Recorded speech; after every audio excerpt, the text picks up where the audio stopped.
What if I told you that the greatest power in the world isn't brute force, wealth, or even intelligence? It's the ability to conceal your intentions. Imagine a world where the quietest person in the room holds all the cards, where a gentle smile hides a master plan, and where the most unassuming gestures can bring empires to their knees. This is the art of deception, a timeless game played by kings, con artists, and visionaries alike. From the cunning strategies of Haile Selassie, who disarmed his enemies with charm before striking, to the audacious cons of the Yellow Kid, who turned greed into his greatest weapon, history is filled with stories of those who mastered the art of hiding in plain sight. But beware, this isn't just a tale of the past. In a world where appearances are everything, the ability to control what others see and what they don't could be your greatest advantage. So, are you ready to uncover the secrets of the ultimate power play? Let's dive in. Master the art of deception with decoys and distractions. If at any point in the deception you practice, people have the slightest suspicion as to your intentions, all is lost. Do not give them the chance to sense what you are up to. Throw them off the trail by dragging red herrings across their path. Use false sincerity, send ambiguous signals, and set up misleading objects of desire. Unable to distinguish the genuine from the false, they cannot pick out your real goal, the breach of strategy. Over several weeks, Ninon de L'Enclos, the most infamous courtesan of 17th century France, listened patiently as the Marquis de Sévigné explained his struggles in pursuing a beautiful but difficult young countess. Ninon was 62 at the time and more than experienced in matters of love.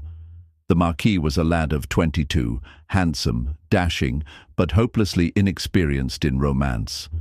At first, Ninon was amused to hear the Marquis talk about his mistakes, but finally she had had enough.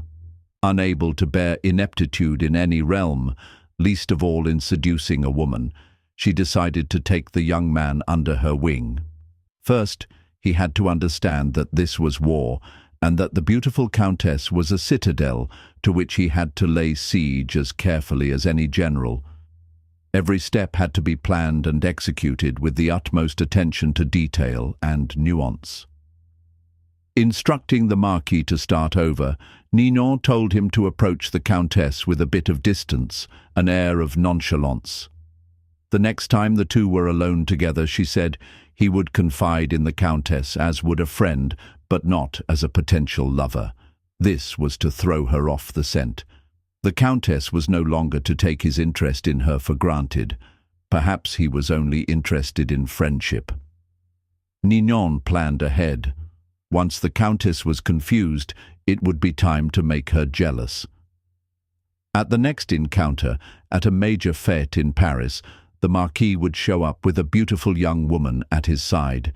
This beautiful young woman had equally beautiful friends, so that wherever the Countess would now see the Marquis, he would be surrounded by the most stunning young women in Paris. Not only would the Countess be seething with jealousy, she would come to see the Marquis as someone who was desired by others. It was hard for Ninon to make the Marquis understand, but she patiently explained that a woman who is interested in a man wants to see that other women are interested in him too. Not only does that give him instant value, it makes it all the more satisfying to snatch him from their clutches. Once the Countess was jealous but intrigued, it would be time to beguile her. On Ninon's instructions, the Marquis would fail to show up at affairs where the Countess expected to see him. Then suddenly he would appear at salons he had never frequented before, but that the Countess attended often. She would be unable to predict his moves. All of this would push her into the state of emotional confusion that is a prerequisite for successful seduction. These moves were executed, and they took several weeks. Ninon monitored the Marquis's progress. Through her network of spies, she heard how the Countess would laugh a little harder at his witticisms, listen more closely to his stories. She heard that the Countess was suddenly asking questions about him. Her friends told her that at social affairs, the Countess would often look up at the Marquis, following his steps. Ninon felt certain that the young woman was falling under his spell. It was a matter of weeks now, maybe a month or two, but if all went smoothly, the citadel would fall. A few days later, the Marquis was at the Countess's home. They were alone. Suddenly, he was a different man. This time, acting on his own impulse, rather than following Ninon's instructions, he took the Countess's hands and told her he was in love with her. The young woman seemed confused, a reaction he did not expect. She became polite, then excused herself. For the rest of the evening she avoided his eyes, was not there to say good night to him. The next few times he visited, he was told she was not at home. When she finally admitted him again, the two felt awkward and uncomfortable with each other. The spell was broken. Obstruction. Ninon de l'Enclos knew everything about the art of love. The greatest writers, thinkers, and politicians of the time had been her lovers, men like La Rochefoucauld, Molière, and Richelieu. Seduction was a game to her, to be practiced with skill. As she got older and her reputation grew, the most important families in France would send their sons to her to be instructed in matters of love. Ninon knew that men and women are very different. But when it comes to seduction, they feel the same. Deep down inside, they often sense when they are being seduced, but they give in because they enjoy the feeling of being led along. It is a pleasure to let go and to allow the other person to detour you into a strange country. Everything in seduction, however, depends on suggestion. You cannot announce your intentions or reveal them directly in words. Instead, you must throw your targets off the scent. To surrender to your guidance, they must be appropriately confused. You have to scramble your signals, appear interested in another man or woman, the decoy, then hint at being interested in the target, then feign indifference, on and on. Such patterns not only confuse, they excite. Imagine this story from the Countess's perspective. After a few of the Marquis's moves, she sensed the Marquis was playing some sort of game, but the game delighted her. She did not know where he was leading her, but so much the better. His moves intrigued her, each of them keeping her waiting for the next one. She even enjoyed her jealousy and confusion, for sometimes any emotion is better than the boredom of security. Perhaps the Marquis had ulterior motives. Most men do. But she was willing to wait and see, and probably, if she had been made to wait long enough, what he was up to would not have mattered. The moment the Marquis uttered that fatal word, love, however, all was changed. This was no longer a game with moves. It was an artless show of passion. His intention was revealed. He was seducing her. This put everything he had done in a new light. All that before had been charming now seemed ugly and conniving. The Countess felt embarrassed and used.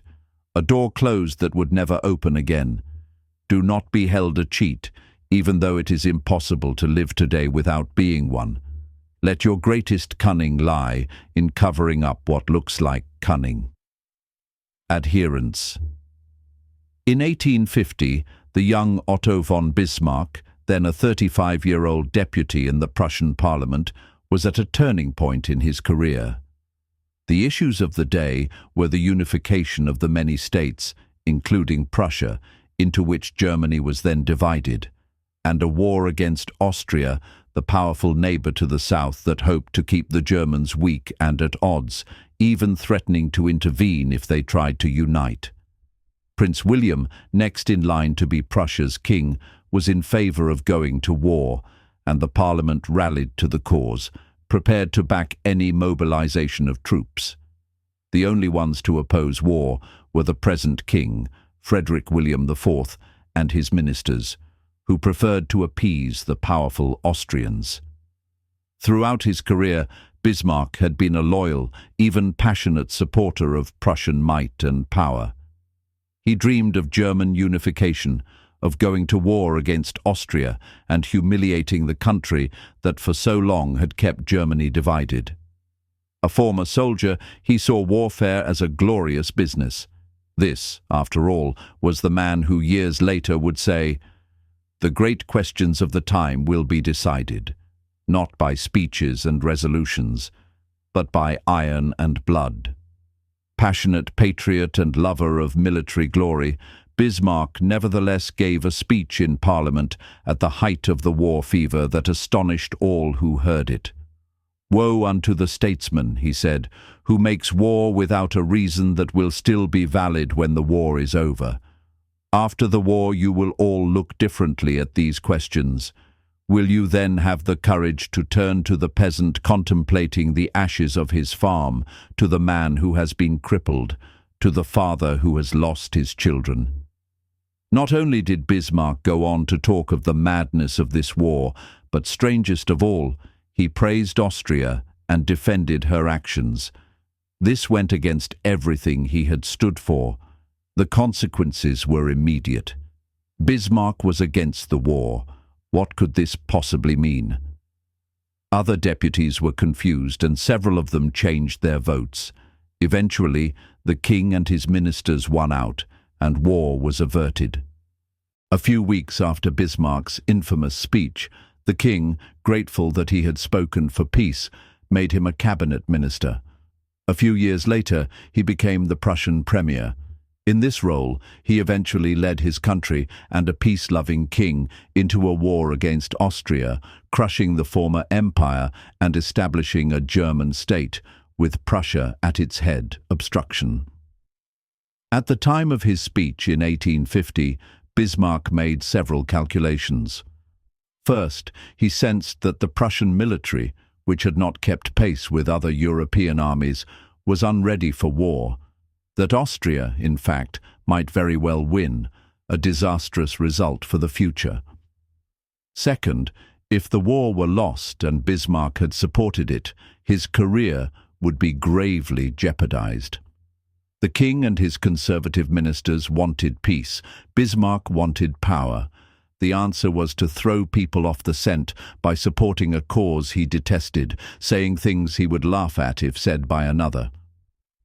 A whole country was fooled.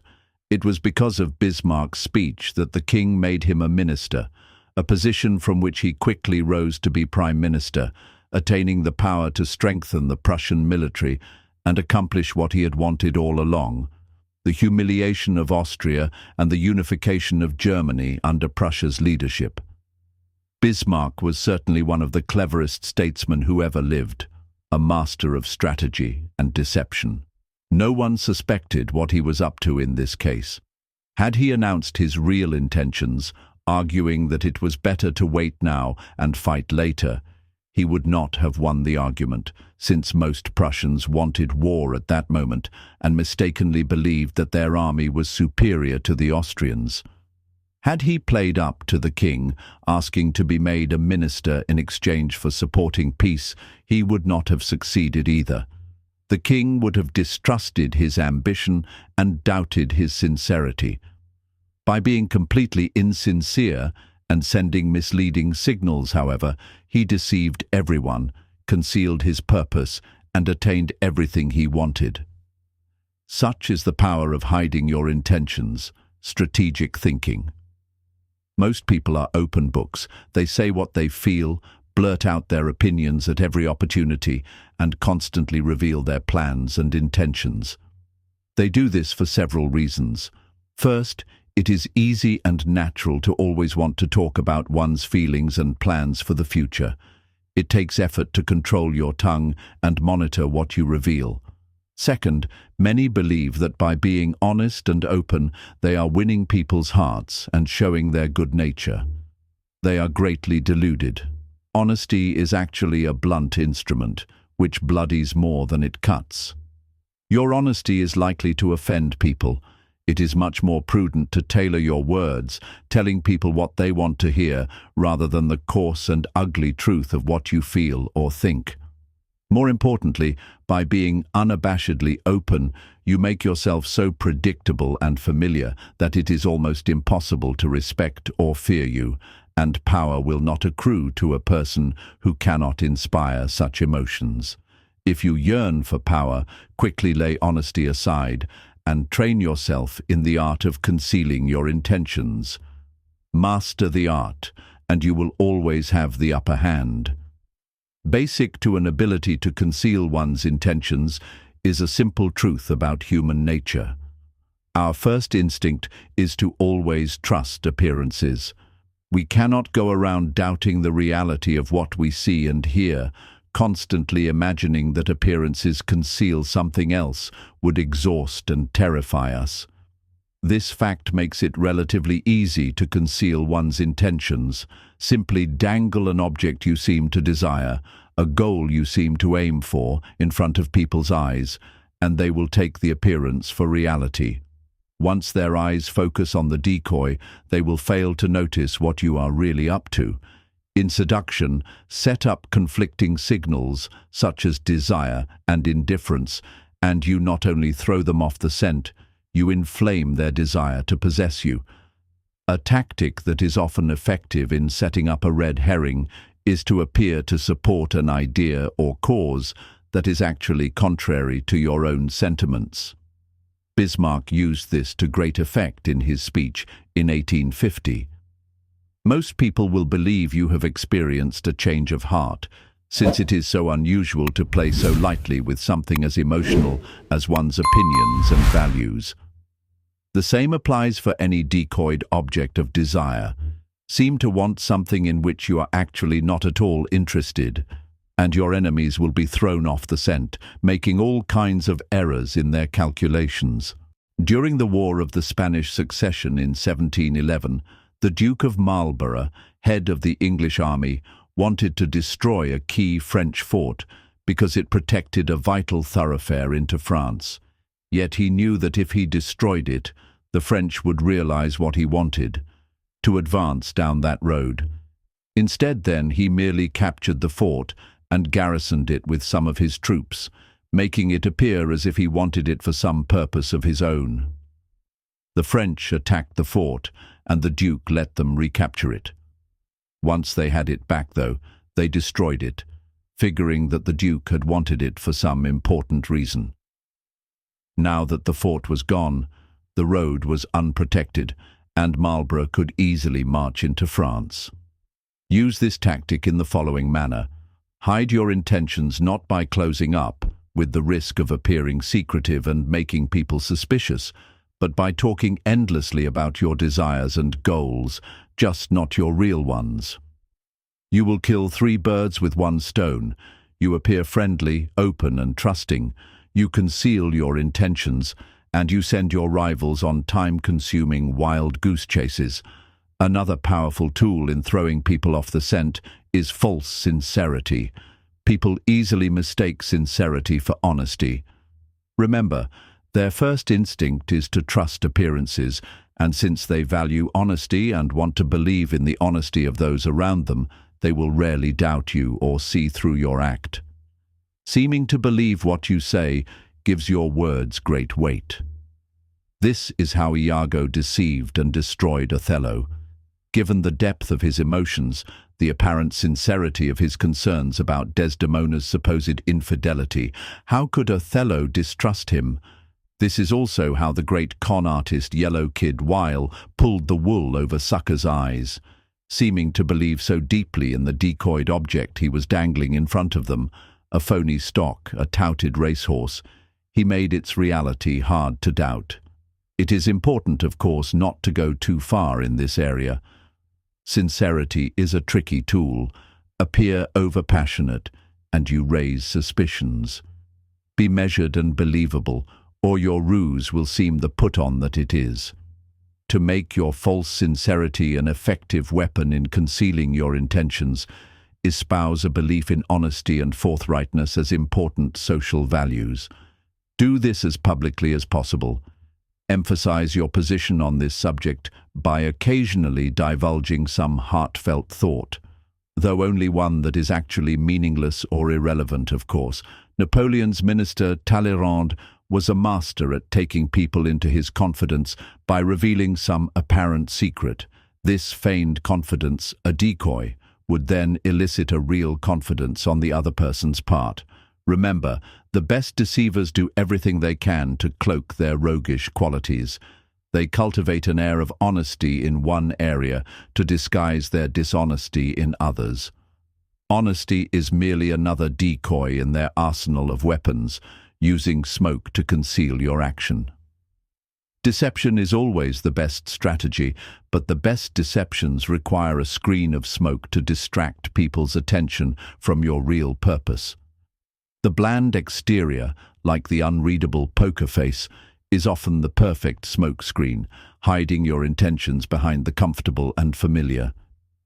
If you lead the sucker down a familiar path, he won't catch on when you lead him into a trap, following to law.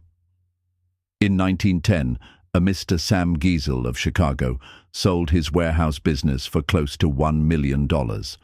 He settled down to semi-retirement and the managing of his many properties, but deep inside, he itched for the old days of deal-making. One day, a young man named Joseph Weil visited his office, wanting to buy an apartment he had up for sale. Giesel explained the terms. The price was $8,000, but he only required a down payment of $2,000. Weil said he would sleep on it, but he came back the following day and offered to pay the full $8,000 in cash if Giesel could wait a couple of days until a deal Weil was working on came through. Even in semi-retirement, a clever businessman like Giesel was curious as to how Weil would be able to come up with so much cash, roughly $150,000 today, so quickly. Weil seemed reluctant to say, and quickly changed the subject, but Giesel was persistent. Finally, after assurances of confidentiality, Weil told Giesel the following story. Weil's uncle was the secretary to a coterie of multimillionaire financiers.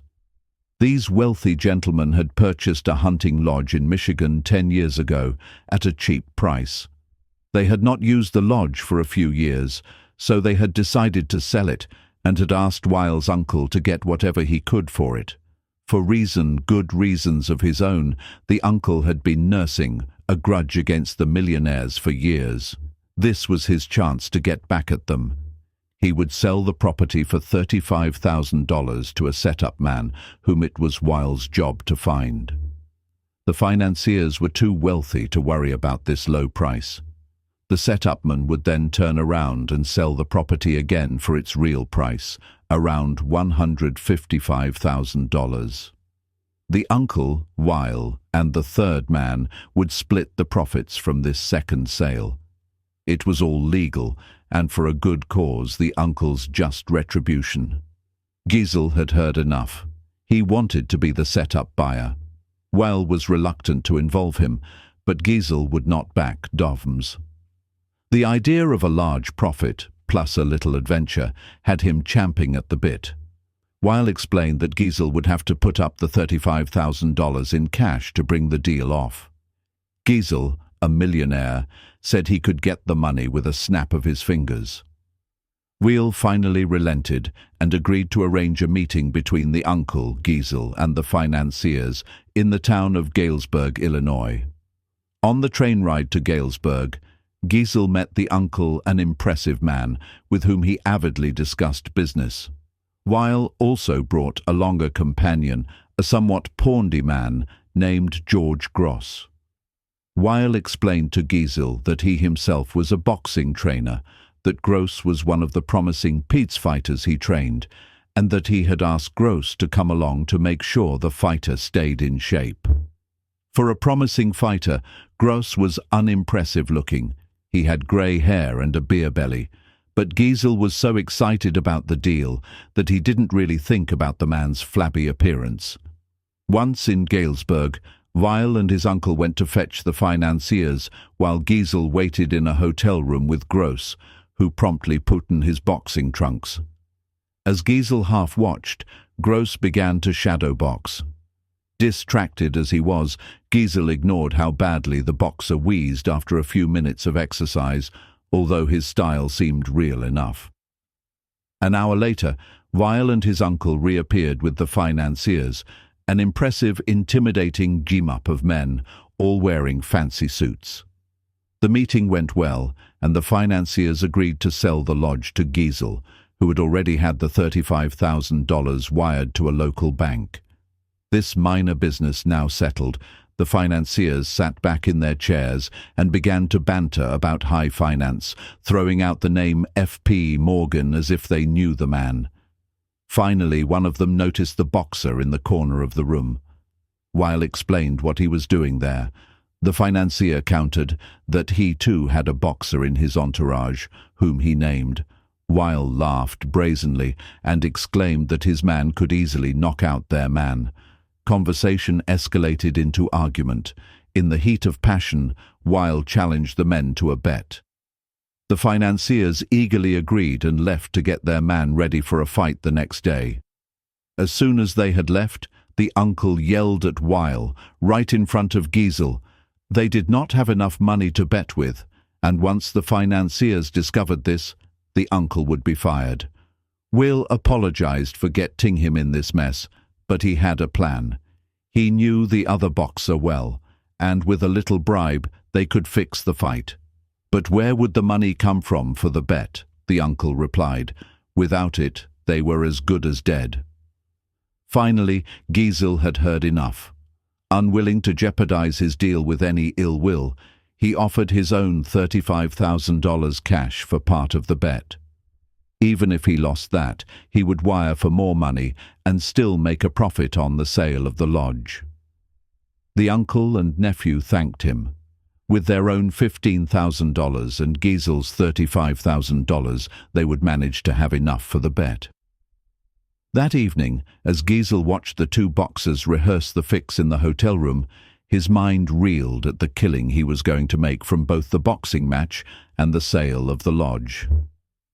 The fight took place in a gym the next day. Well handled the cash, which was placed for security in a locked box.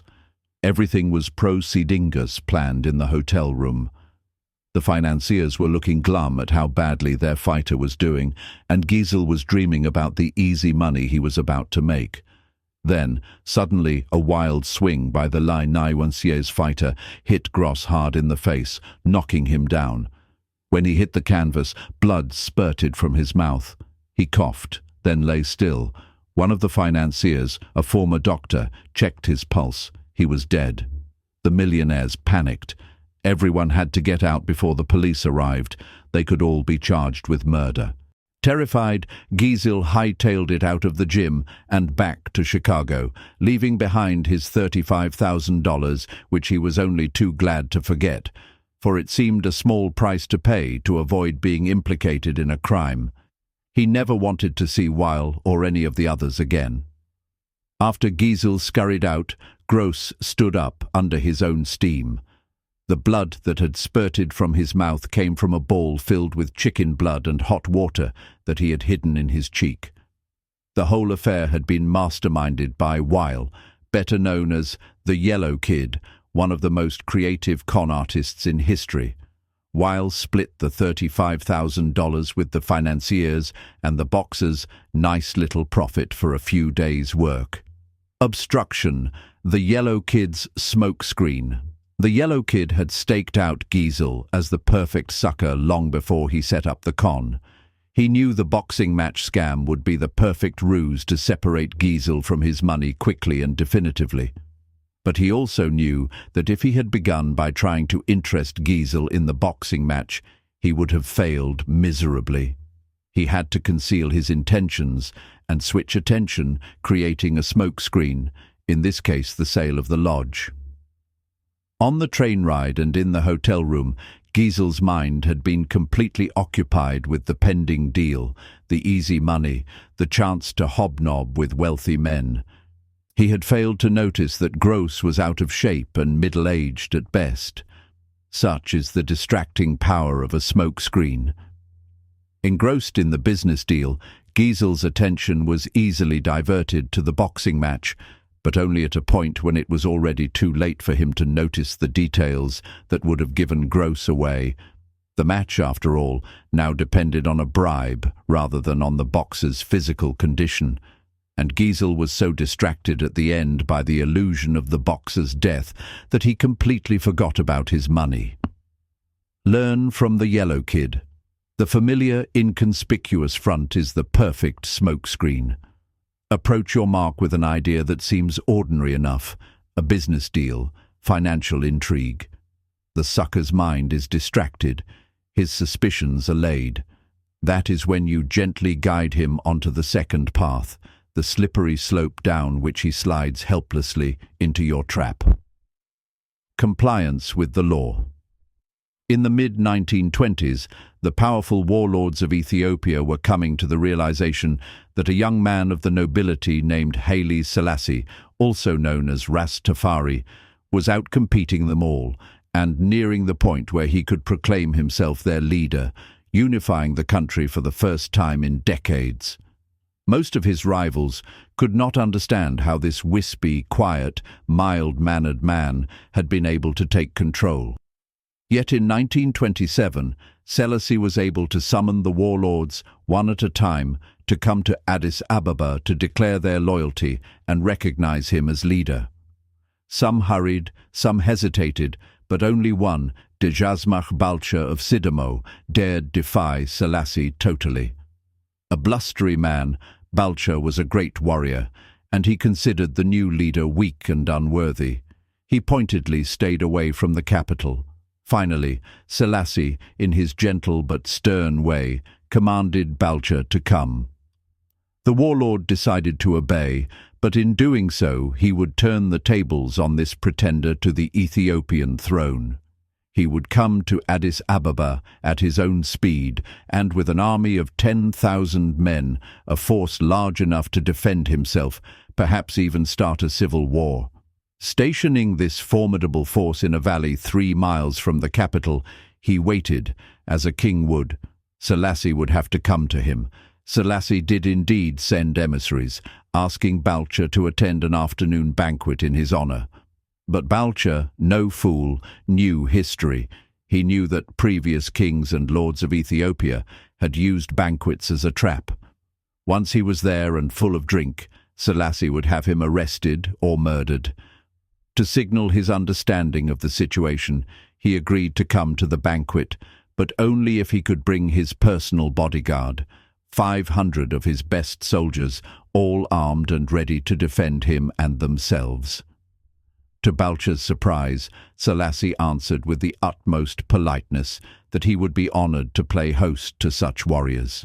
Terrified, Giesel hightailed it out of the gym and back to Chicago, leaving behind his $35,000, which he was only too glad to forget, for it seemed a small price to pay to avoid being implicated in a crime. He never wanted to see Weil or any of the others again. After Giesel scurried out, Gross stood up, under his own steam. The blood that had spurted from his mouth came from a ball filled with chicken blood and hot water that he had hidden in his cheek. The whole affair had been masterminded by Weil, better known as the Yellow Kid, one of the most creative con artists in history. Weil split the $35,000 with the financiers and the boxers, a nice little profit for a few days' work. Obstruction. The Yellow Kid's smoke screen. The Yellow Kid had staked out Giesel as the perfect sucker long before he set up the con. He knew the boxing match scam would be the perfect ruse to separate Giesel from his money quickly and definitively. But he also knew that if he had begun by trying to interest Giesel in the boxing match, he would have failed miserably. He had to conceal his intentions and switch attention, creating a smokescreen, in this case, the sale of the lodge. On the train ride and in the hotel room, Giesel's mind had been completely occupied with the pending deal, the easy money, the chance to hobnob with wealthy men. He had failed to notice that Gross was out of shape and middle-aged at best. Such is the distracting power of a smokescreen.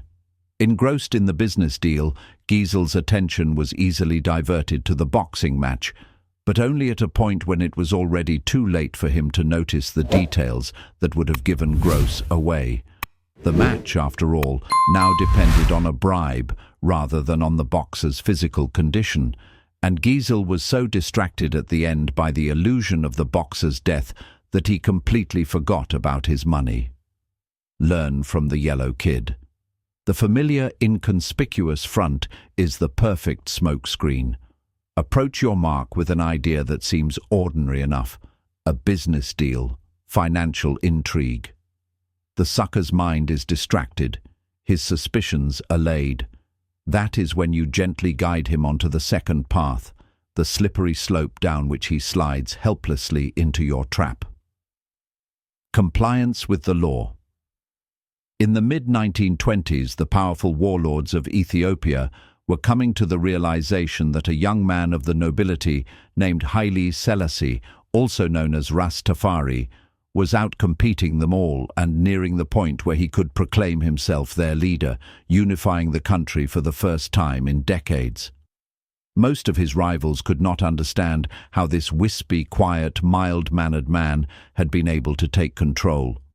Yet in 1927, Selassie was able to summon the warlords, one at a time, to come to Addis Ababa to declare their loyalty and recognize him as leader.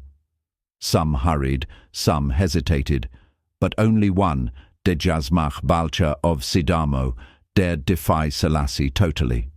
A blustery man, Balcha was a great warrior, and he considered the new leader weak and unworthy. He pointedly stayed away from the capital. Finally, Selassie, in his gentle but stern way, commanded Balcha to come. The warlord decided to obey, but in doing so, he would turn the tables on this pretender to the Ethiopian throne. He would come to Addis Ababa at his own speed, and with an army of 10,000 men, a force large enough to defend himself, perhaps even start a civil war. Stationing this formidable force in a valley 3 miles from the capital, he waited as a king would. Selassie would have to come to him. Selassie did indeed send emissaries, asking Balcha to attend an afternoon banquet in his honor. But Balcha, no fool, knew history. He knew that previous kings and lords of Ethiopia had used banquets as a trap. Once he was there and full of drink, Selassie would have him arrested or murdered. To signal his understanding of the situation, he agreed to come to the banquet, but only if he could bring his personal bodyguard, 500 of his best soldiers, all armed and ready to defend him and themselves. To Balcha's surprise, Selassie answered with the utmost politeness that he would be honored to play host to such warriors. On the way to the banquet, Balcha warned his soldiers not to get drunk and to be on their guard. When they arrived at the palace, Selassie was at his charming best. He deferred to Balcha, treated him as if he desperately needed his approval and cooperation. But Balcha refused to be charmed, and he warned Selassie that if he did not return to his camp by nightfall, his army had orders to attack the capital. Selassie reacted as if hurt by his mistrust. Over the meal, when it came time for the traditional singing of songs in honor of Ethiopia's leaders, he made a point of allowing only songs honoring the warlord of Sidamo. It seemed to Balcha that Selassie was scared, intimidated by this great warrior who could not be outwitted. Sensing the change, Balcha believed that he would be the one to call the shots in the days to come. At the end of the afternoon, Balcha and his soldiers began their march back to camp amidst cheers and gun salutes. Looking back to the capital over his shoulder, he planned his strategy, how his own soldiers would march through the capital in triumph within weeks, and Selassie would be put in his place being either prison or death. When Balcha came in sight of his camp, however, he saw that something was terribly wrong. Where before there had been colorful tents stretching as far as the eye could see, now there was nothing, only smoke from doused fires. What devil's magic was this? A witness told Balcha what had happened. During the banquet, a large army commanded by an ally of Selassie's had stolen up on Balcha's encampment by a side route he had not seen. This army had not come to fight, however. Knowing that Balcha would have heard a noisy battle and hurried back with his 600-man bodyguard, Selassie had armed his own troops with baskets of gold and cash. They had surrounded Balcha's army and proceeded to purchase every last one of their weapons. Those who refused were easily intimidated. Within a few hours, Balcha's entire force had been disarmed and scattered in all directions. Realizing his danger, Balcha decided to march south with his 600 soldiers to regroup, but the same army that had disarmed his soldiers blocked his way. The other way out was to march on the capital, but Selassie had set a large army to defend it. Like a chess player, he had predicted Balcha's moves and had checkmated him. For the first time in his life, Balcha surrendered. To repent his sins of pride and ambition, he agreed to enter a monastery. The art of the smokescreen. Throughout Selassie's long reign, no one could quite figure him out. Ethiopians like their leaders fierce, but Selassie, who wore the front of a gentle, peace-loving man, lasted longer than any of them. Never angry or impatient, he lured his victims with sweet smiles, lulling them with charm and obsequiousness before he attacked. In the case of Balcha, Selassie played on the man's wariness, his suspicion that the banquet was a trap, which in fact it was, but not the one he expected. Selassie's way of allaying Balcha's fears, letting him bring his bodyguard to the banquet, giving him top billing there, making him feel in control, created a thick smoke screen, concealing the real action 3 miles away. Remember, the paranoid and wary are often the easiest to deceive. Win their trust in one area, and you have a smokescreen that blinds their view in another, letting you creep up and level them with a devastating blow. A helpful or apparently honest gesture, or one that implies the other person's superiority, these are perfect diversionary devices. Properly set up, the smokescreen is a weapon of great power. It enabled the gentle Selassie to totally destroy his enemy without firing a single bullet. Strategic thinking. If you believe that deceivers are colorful folk who mislead with elaborate lies and tall tales, you are greatly mistaken. The best deceivers utilize a bland and inconspicuous front that calls no attention to themselves. They know that extravagant words and gestures immediately raise suspicion. Instead, they envelop their mark in the familiar, the banal, the harmless. In Yellow Kid Wile's dealings with Sam Giesel, the familiar was a business deal. In the Ethiopian case, it was Selassie's misleading obsequiousness, exactly what Balcha would have expected from a weaker warlord. Once you have lulled your sucker's attention with the familiar, they will not notice the deception being perpetrated behind their backs. This derives from a simple truth. People can only focus on one thing at a time. It is really too difficult for them to imagine that the bland and harmless person they are dealing with is simultaneously setting up something else. The grayer and more uniform the smoke in your smokescreen, the better it conceals your intentions. In the decoy and red herring devices discussed in Part 1, you actively distract people. In the smokescreen, you lull your victims, drawing them into your web. Because it is so hypnotic, this is often the best way of concealing your intentions. The simplest form of smokescreen is facial expression. Behind a bland, unreadable exterior, all sorts of mayhem can be planned without detection. This is a weapon that the most powerful men in history have learned to perfect. It was said that no one could read Franklin D. Roosevelt's face. Baron James Rothschild made a lifelong practice of disguising his real thoughts behind bland smiles and nondescript looks. Stendhal wrote of Talleyrand, "Never was a face less of a barometer." Henry Kissinger would bore his opponents around the negotiating table to tears with his monotonous voice, his blank look, his endless recitations of details. Then, as their eyes glazed over, he would suddenly hit them with a list of bold terms. Caught off guard, they would be easily intimidated. As one poker manual explains it, while playing his hand, the good player is seldom an actor. Instead, he practices a bland behavior that minimizes readable patterns, frustrates and confuses opponents, and permits greater concentration. An adaptable concept, the smokescreen can be practiced on a number of levels, all playing on the psychological principles of distraction and misdirection. One of the most effective smokescreens is the noble gesture. People want to believe apparently noble gestures are genuine, for the belief is pleasant. They rarely notice how deceptive these gestures can be. The art dealer Joseph Duveen was once confronted with a terrible problem. The millionaires who had paid so dearly for Duveen's paintings were running out of wall space, and with inheritance taxes getting ever higher, it seemed unlikely that they would keep buying.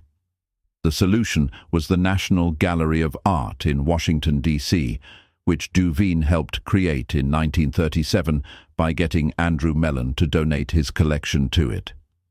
The National Gallery was the perfect front for Duveen. In one gesture, his clients avoided taxes, cleared wall space for new purchases, and reduced the number of paintings on the market, maintaining the upward pressure on their prices. All this while, the donors created the appearance of being public benefactors. Another effective smokescreen is the pattern, the establishment of a series of actions that seduce the victim into believing you will continue in the same way. The pattern plays on the psychology of anticipation. Our behavior conforms to patterns, or so we like to think. In 1878, the American robber baron Jay Gould created a company that began to threaten the monopoly of the telegraph company Western Union. The directors of Western Union decided to buy Gould's company up. They had to spend a hefty sum, but they figured they had managed to rid themselves of an irritating competitor. A few months later, though, Gould was at it again, complaining he had been treated unfairly. He started up a second company to compete with Western Union and its new acquisition. The same thing happened again. Western Union bought him out to shut him up. Soon the pattern began for the third time, but now Gould went for the jugular.